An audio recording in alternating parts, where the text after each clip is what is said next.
I want to explain a few things here. These funny stories that I'm telling are real life stories that happened to me in my life, you know, and I'm telling them as I know it, and I lived it and experienced it. I'm not condoning drinking as a funny thing to do.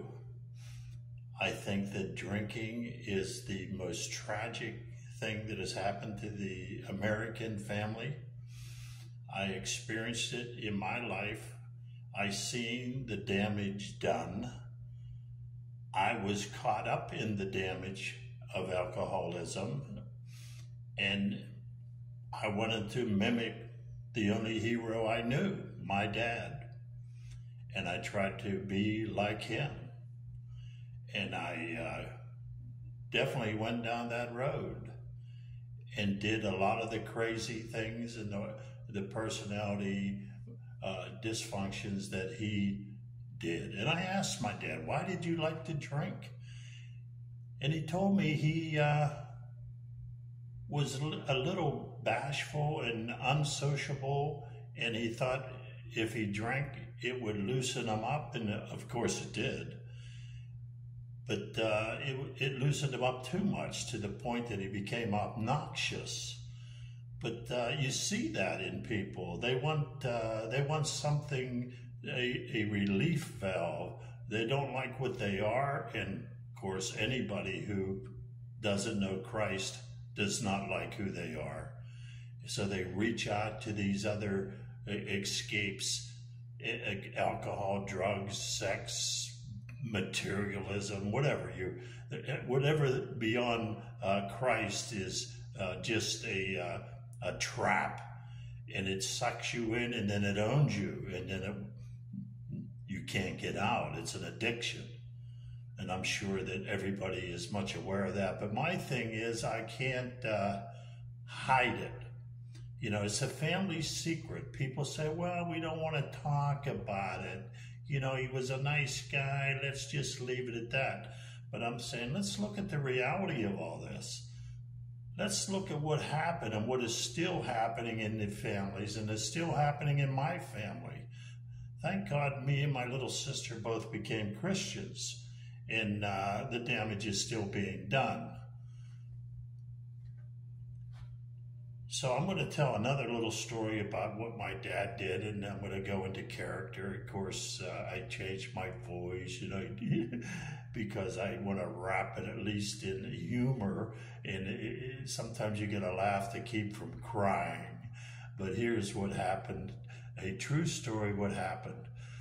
Yeah, my dad, you know, he used to go up there to the mountains. The story is, and I told it, that my mother and my dad had bought a trailer up there near Seven Springs in Pennsylvania, and they would go up there. And of course, eventually they became friends with other couples up there, you know, husband and wife teams. And what eventually happened was 3 of the guys that my dad knew, their wives died, and my mother died tragically.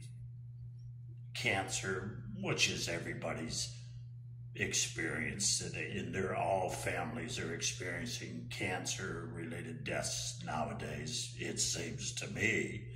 But, so now my dad is on his own. My mother was at least tried to keep a short leash on him.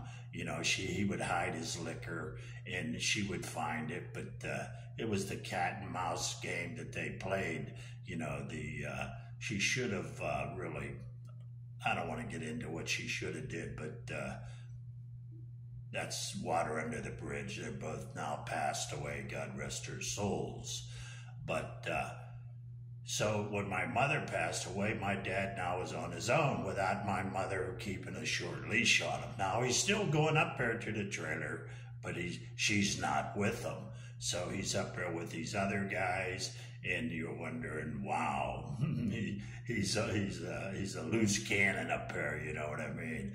I lived 2 doors down from him in a small town in Pennsylvania, so I could see him coming and going, and I knew he was spent a lot of time up there at the trailer, you know what I mean? But you know, and then one day I'm out there and cutting the grass or whatever in my own particular house, and I look and I see his vehicles down there in the parking lot. And I'm thinking, that's unusual. It's been there all weekend. That's kind of unusual. He's usually up the trailer, you know. And so I walk up there and I sit on the porch with him and have a cup of coffee, and I'm going, what's the deal? How come you're home? He said, well, you know, that one guy up there named Joe. And Joe was an old coal miner, big guy, you know, big burly guy, an old coal miner, the same age as my dad. They were actually friends, it seemed to be, as long as my dad wasn't drinking, you know. And when my dad was drinking, anything goes, you know. That's what the transformation does. You just don't think of any of the consequences of what you say or do no more. It's amazing how that works, but that's it. You might know someone like that. All caution goes out the window, and people tell you the next day what you did, and you don't like hearing that either. But that's the way it goes, you know. But that, so he says, yeah, Joe, you know, Joe up there, and an older couple up there in the trailer court invited him and Joe, who were now bachelors, to come have a lunch with them. And of course, they accepted the request. And of course, my dad, God love him, he didn't go anywhere where there was going to be some kind of a social experience where he didn't drink to think that that would make him a social person, you know.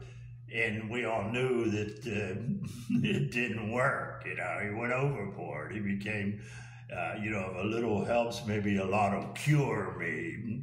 It didn't. But, you know, they went down there and they went in there to the trailer. And these older couple liked them and loved them and said, hey, they had a little lunch here for them, you know. And they're sitting there eating lunch with this older couple, you know.